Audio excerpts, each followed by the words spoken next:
MD Tanvir আপনি লিখেছেন অনলাইনে পিডিএফ ফাইল বিক্রি করে ইনকাম করা যায় আছে কিনা। এমন কোনো কোম্পানির যদি পিডিএফ ফাইল তৈরি করেন যেগুলো কোম্পানিকে ক্ষতিগ্রস্ত করবে অথবা কোম্পানি চায় না সেগুলোর পিডিএফ কেউ করে বিক্রি করুক, তাহলে সেক্ষেত্রে সেটা করলে না জায়েজ হবে। কারণ লা ইয়াহিল্লু মালু মুসলিমিন ইল্লা বিতিনফসি, কোনো মানুষের টাকা পয়সা সম্পদ এগুলো তার মনের সন্তুষ্টি ছাড়া ভক্ষণ করা বা ভোগ করা জায়েজ নাই।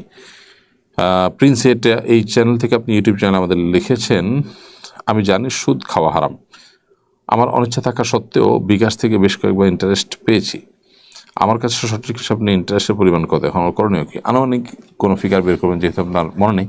যদি তাদের কাছে যে কোনোভাবে তথ্য বের করা যায় তাহলে সেই চেষ্টা করতে হবে। যদি সেটা চেষ্টা না থাকে তবে সেটা আপনি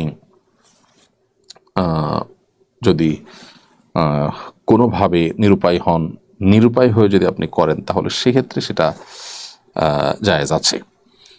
সেটা আপনি দান করে দিবেন। কোনোভাবে নিরুপায় হয়ে আপনি অ্যাভয়েড করেছেন তারপরও চলে আসছে, সেটা আপনি দান করে দিবেন কোনো গরিব দুঃখীকে।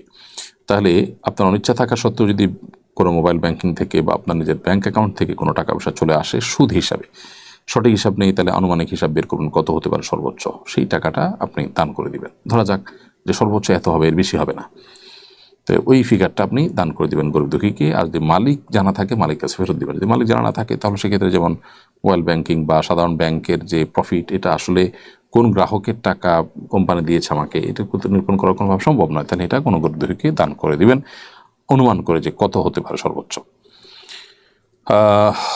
এরপর নাজমুস সাকিব বিআইডি থেকে আপনি লিখেছেন, আমার মনে হয় আমার আখলাকে অনেক ঘাটতি আছে, আমি কীভাবে আখলাক সুন্দর করতে পারি? ভাই নাজমুস সাকিব, আল্লাহ তাআলা আমাদেরকে আখলাককে সুন্দর করার তৌফিক দান করুন। আপনার অনুভূতির জন্য আপনাকে আমি সাধুবাদ জানাই। আখলাক সুন্দর করবার জন্য ভালো আখলাক, ভালো উন্নত আখলাকের মানুষের সান্নিধ্য যেমন কাটানো উচিত, সেই সাথে আল্লাহ সুবহানাহু ওয়া তাআলার কাছে এটা দোয়া করা যেতে পারে। তিরমিজিতে যে বর্ণিত হয়েছে, নবী সাল্লাল্লাহু আলাইহি ওয়াসাল্লাম বলেছেন, আল্লাহুম্মা হদিনি লি আহসানিল আখলাক ওয়া লা ইয়াহদি লি আহসানিহা ইল্লা আন্ত। আল্লাহ আমাকে সুন্দর আখলাকের পথ দেখান, আপনি ছাড়া কেউ সেটাকে দেখাতে পারে না। ওয়াসরিফ আন্নি সাইয়্যাহা ওয়া লা ইয়াসরিফ আন্নি সাইয়্যাহা ইল্লা আন্ত। আর খারাপ চরিত্র থেকে, আখলাক থেকে আপনি আমাকে রক্ষা করুন, কারণ সেটা থেকে আপনি ছাড়া কেউ রক্ষা করতে পারবে না। এরপরে আরিফ জামান লিখেছেন, গীবতের গুনাহ থেকে ক্ষমা কিভাবে পাও, গীবত থেকে থাকার উপায় কি? বেঁচে থাকার উপায় হলো, যে মজলিসে গীবত হয়, যে মানুষগুলো গীবত খুব পছন্দ করে তাদেরকে অ্যাভয়েড করেন। নিজের মুখে তালা দিতে হবে, নিজেকে নিয়ন্ত্রণ করতে হবে, কথাগুলোকে ভাবতে হবে কি বলছি, এর মাধ্যমে গীবত থেকে বাঁচতে পারেন। সে সাথে গীবতের গুনাহ হয়ে গেলে সেটা থেকে বাঁচার উপায় হলো আল্লাহর কাছে মাপ চাওয়া। কোনো ব্যক্তির গীবত করেছেন, যদি তার কাছে মাপ চাইলে তিনি মাপ করবেন বলে আশা করা যায়, ভুল বুঝে বরং আরও ঝামেলা বাড়বে না এরকম মনে হয়, তাহলে সেক্ষেত্রে তার কাছ থেকে আপনি সেটি করতে পারেন। নাজমুল শিকদার লিখেছেন, ফ্রিল্যান্সারদের অধিকাংশ ক্লায়েন্ট ইউরোপ আমেরিকান বা ইহুদি খ্রিস্টান হয়ে থাকে, আমরা যে তাদের ব্যবসার জন্য কাজ করছি বা তাদের সেবা দিচ্ছি, সেটা কি হালাল হবে? সেটা অসুবিধা নেই, সেটা জায়েজ আছে, কিন্তু মূলত দেখতে হবে যে তাদের এই কাজগুলো যে আপনি করছেন সেখানে কোনো হারাম কাজ করছেন কিনা। যদি হালাল কোনো কাজ করেন তাহলে সেক্ষেত্রে ক্লায়েন্ট কোন ধর্মের সেটা দেখার বিষয় না, আপনার জন্য হালাল হবে।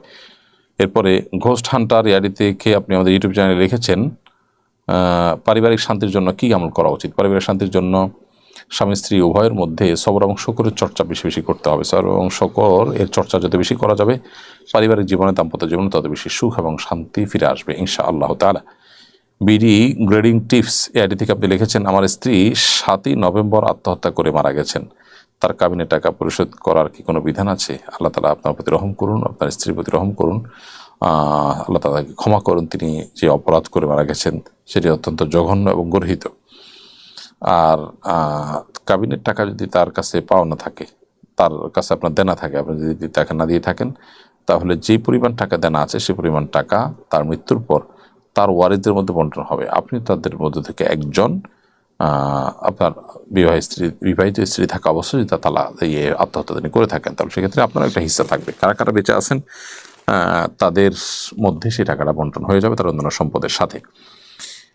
এরপরে মোহাম্মদ মিজান লিখেছেন, আমি জাহাজে চাকরি করি, জাহাজে সফরে নামাজ পড়ার নিয়ম কি? ভাই মিজান, জাহাজে যদি আপনি সফরে থাকেন তাহলে সেক্ষেত্রে যতদিন জাহাজ চলবে, যত লম্বা সময় চলুক না কেন, আপনি মুসাফির হিসাবে গণ্য হবেন এবং সফরের যে নামাজ সেটা আপনার জন্য প্রযোজ্য হবে। আর যদি জাহাজ কোনো তীরে ভিড়ে এবং সেখানে লম্বা সময় আপনি থাকেন, তাহলে সেটা মুসাফির হিসাবে গণ্য হবে না, বরং সেটা আপনি স্থানীয় হিসাবে গণ্য হবে এবং পুরো নামাজ পড়বেন। নাইম আহমেদ 012 এই আইডি থেকে আপনি লিখেছেন, ওয়াসওয়াসা থেকে বেঁচে থাকা বাঁচার উপায় দয়া করে বলবেন। ওয়াসওয়াসা থেকে বাঁচার জন্য ওয়াসওয়াসাকে পাত্তা না দেওয়াটা হলো সবচেয়ে বড় উপায়। ওয়াসওয়াসাকে আমলে না নেওয়া, নিজের ভেতর থেকে যখন ওয়াসওয়াসা হবে সেটাকে ইগনোর করা, যে কোরআন এবং সুন্নাতে ওয়াসওয়াসাকে পাত্তা দেওয়ার পর নিষেধাজ্ঞা আছে, সেটা খেয়াল করতে হবে। তার বাইরে ওয়াসওয়াসা দূরের জন্য বেশ কিছু রুকিয়া আছে, ভালো রাকিদের মাধ্যমে এই ওয়াসওয়াসা থেকে বাঁচার জন্য রুকিয়া করার চেষ্টা করতে হবে। ওয়াসওয়াসার রুকিয়া লিখে সার্চ দিন, অনলাইনে আপনি অনেক তথ্য পেয়ে যাবেন, সেগুলোর মাধ্যমে আপনি ওয়াসওয়াসা থেকে বেঁচে থাকার জন্য চেষ্টা অব্যাহত রাখতে পারেন। সাব্বির আকন্দ মুন্না আপনি লিখেছেন, আমি যে গুনাহের জন্য বারবার তওবা করতেছি, কিছুতেই সেই গুনাহ থেকে আমি বিরত থাকতে পারছি না, এক্ষেত্রে কি আমার তওবা কবুল হচ্ছে না? এটা নিশ্চিত করে বলা কঠিন কোন তওবা কবুল হচ্ছে বা কোনটা হচ্ছে না। তবে গুনাহ থেকে বেঁচে থাকতে না পারাটা, ফিরে আসতে না পারাটা এটা ভালো লক্ষণ নয়। এটা ঠিক যে বান্দা কোনো তওবা করার পর কিছুদিন টিকে থাকেন, হয়তো আবার নষ্ট হয়ে যায়, তারপর আবার তাকে তওবা করতে হয়, এই প্রচেষ্টা তাকে অব্যাহত রাখতে হবে। এবং এই জন্যই আল্লাহ সুবহানাহু ওয়া তাআলার বাচক নাম রয়েছে তাওয়াব, তিনি বারবার ক্ষমাশীল, বারবার বান্দার তওবাকে ক্ষমা করেন। বিধায় তওবা নিয়মিত করতে থাকা উচিত, কোনোভাবে শয়তান যেন আমাদেরকে নিরাশ করে না দেয়। কারণ ওয়ালা ইয়াসমির রাহিদাল কওমুল কাফিরুন, আল্লাহর রহমত থেকে কাফির ছাড়া কেউ নিরাশ হতে পারে না। ফারহানা শ্রাবণী আপনি লিখেছেন, ডিভোর্স হওয়ার কারণে মা বাবা সবসময় খারাপ ব্যবহার করে, কথা শোনায়, অভিশাপ দেয়, এটা মানসিক অশান্তির কারণ হয়ে গেছে, এখন আমার করণীয় কি? আল্লাহ যেন সবর করবেন, মা বাবাকে বোঝাবেন এবং নিজের যে বৈবাহিক এবং দাম্পত্য জীবন সেটাতে যত কষ্টই হোক না কেন সবর করে সেখানে থাকার চেষ্টা করাটাই হলো বেশিরভাগ ক্ষেত্রে নিরাপদ এবং নিজের জন্য ভালো। কোরআন সুন্নাহ এই কথা বললে অনেক সময় আমরা সেকেলে মনে করি মেয়েদেরকে অধিকার থেকে হরণ করা হয়েছে এর মধ্য দিয়ে, তো এগুলো আমাদের ভুল। অন্য কোনোভাবে মেয়েদের অধিকার হরণ হয়ে থাকলে সেইটার বিরুদ্ধে আমাদের সোচ্চার হতে হবে, এটা ভিন্ন বিষয়। বাট এসব ক্ষেত্রে যদি আপনার ডিভোর্সের কারণে মা বাবা খারাপ আচরণ করে ইত্যাদি, খারাপ শোনায়, তাহলে সেক্ষেত্রে আপনার ধৈর্যের বাঁধ যদি ভেঙে যায়, স্বামীর সংসারে থাকার মতো কোনো উপায় না থাকে, তাহলে সেক্ষেত্রে ভিন্ন কথা। এক্ষেত্রে মা বাবার ব্যবহারে সবর করতে হবে, তাদের সাথে পাল্টা খারাপ ব্যবহার করা যাবে না, তাদেরকে দিয়ে কাউকে দিয়ে বোঝাতে হবে তারা যেন তাদের এই আচরণ থেকে সরে আসেন এবং নিজে প্রয়োজনে বৈধভাবে সঠিকভাবে কোনো বিবাহের পথে তিনি যাওয়ার চেষ্টা করবেন। স্বামী স্ত্রীর মধ্যকার সম্পর্ক একটু আপনার কোনো কারণে খারাপ হলেই ডিভোর্সের দিকে চলে যাওয়ার পথ যেন সুগম না হয়, এটা স্বামী স্ত্রী উভয়কে লক্ষ্য রাখতে হবে। তো মেয়েদেরকে বিশেষ করে ডিভোর্সের পর তাদেরকে তুচ্ছ-তাচ্ছিল্য করা, বাজে কথা বলা, এটা জঘন্য অপরাধ, এটা গুনাহের কথা। কোনো দোষ ছাড়াও অনেক মেয়েদের ডিভোর্স হয়, অথচ আমাদের সমাজে ডিভোর্স হলেই তাকে খারাপভাবে দেখা হয়, এটা একেবারে ভুল একটি কালচার এবং ভুল একটা কাজ।